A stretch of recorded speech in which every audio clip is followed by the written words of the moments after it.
Hello viewers, কেমন আছো সবাই? আশা করি সবাই খুব ভালো আছো। ভিডিওর প্রথমেই বলে নিই, আমার গলার ভয়েস খুবই খারাপ, আজকে একটু কষ্ট করে শুনতে হবে। আজকে তোমাদেরকে আমি আমার লাইফের স্টোরি শোনাবো, কিভাবে আমি মেকআপ ইন্ডাস্ট্রিতে আসলাম, যেখানে আমি কোনো কিছুই মনে রাখতে পারতাম না। কোথায় প্রাইমার, কোনটা কালার কারেক্টার, কোনটাকে কনসিলার বলে, কিন্তু তারপরেও কিভাবে আমি মেকআপ ইন্ডাস্ট্রিতে কাজ শুরু করলাম এবং মেকআপের কাজ করছি এখনও কন্টিনিউ। বেসিক্যালি আমার যখন বাচ্চা 3 বছর বয়স, তখন আমি খুবই ডিপ্রেশনে চলে যাই এবং মনে হচ্ছিল আমি কিছু করতে চাই।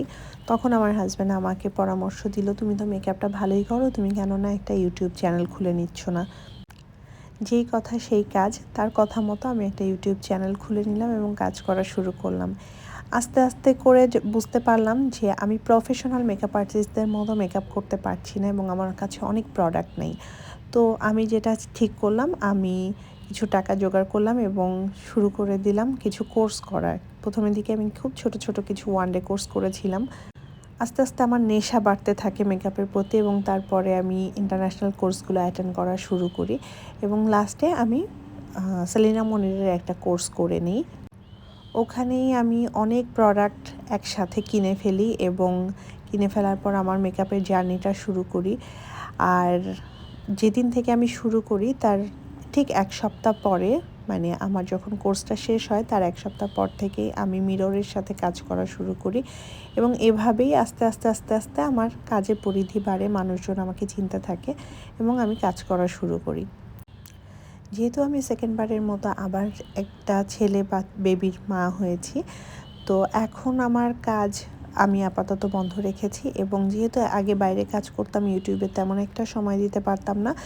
এবার আমি ঠিক করেছি যে না, আমি বাইরে আর সময় দিব না, আমি আমার বাচ্চাদেরকেই বেশি সময় দেব, কেননা এখন দুটো বাচ্চা এবং দুজনকে আমার প্রচুর পরিমাণে সময় দিতে হয়। তো আমি আমার ইউটিউব চ্যানেলটাকেই কন্টিনিউ করব বলে আমি ঠিক করেছি। তো এখন আসি মূল কথায়, যেহেতু আমি আমার ইউটিউব চ্যানেলটা কন্টিনিউ করব বলে ঠিক করেছি, তো তোমরা আমাকে কমেন্টসে জানাবে তোমরা কী ধরনের ভিডিওগুলো দেখতে বেশি পছন্দ করো। টিপস অ্যান্ড ট্রিক্সগুলো তো আমি ডেফিনেটলি আমি যা যা শিখেছি এতদিনে কাজ করতে করতে যে অভিজ্ঞতা আমার হয়েছে, আমি সেগুলো তোমাদের সাথে অবশ্যই শেয়ার করব। এছাড়াও তোমরা আর কি জানতে চাও আমাকে কমেন্টসে জানালে আমি ডেফিনেটলি তোমাদের সাথে সেগুলো শেয়ার করব। যদি আমি জেনে থাকি তাহলে তো অবশ্যই শেয়ার করব এবং যদি না জেনে থাকি তাহলে তোমাদের বদৌলতে আমি কিন্তু অনেক কিছু শিখে যাব। এতদিন যেভাবে আমাকে আমার আগের ফেসবুক পেজে তোমরা ভালোবাসা দিয়েছো, এখন সেরকমভাবেই ভালোবাসা দেবে বলে আমার ধারণা।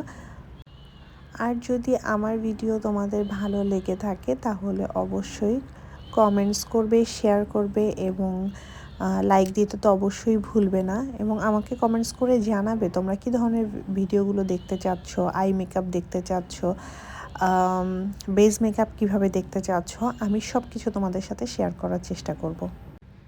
আমি আমার একজন কাজিন ইন লর বিয়েতে যাচ্ছিলাম এবং আমি খুব তাড়াহুড়ার ভেতরে ছিলাম। এই শর্ট ভিডিওটা করা এই কারণেই, পাশ থেকে আমার হাজব্যান্ড বারবার ডাকছিল। আর এই হচ্ছে আমার লাস্ট লুক। কেমন লেগেছে সবাই আমাকে কমেন্টসে জানাবে। ভিডিও দেখার জন্য সবাইকে ধন্যবাদ। দেখা হবে নেক্সট ভিডিওতে।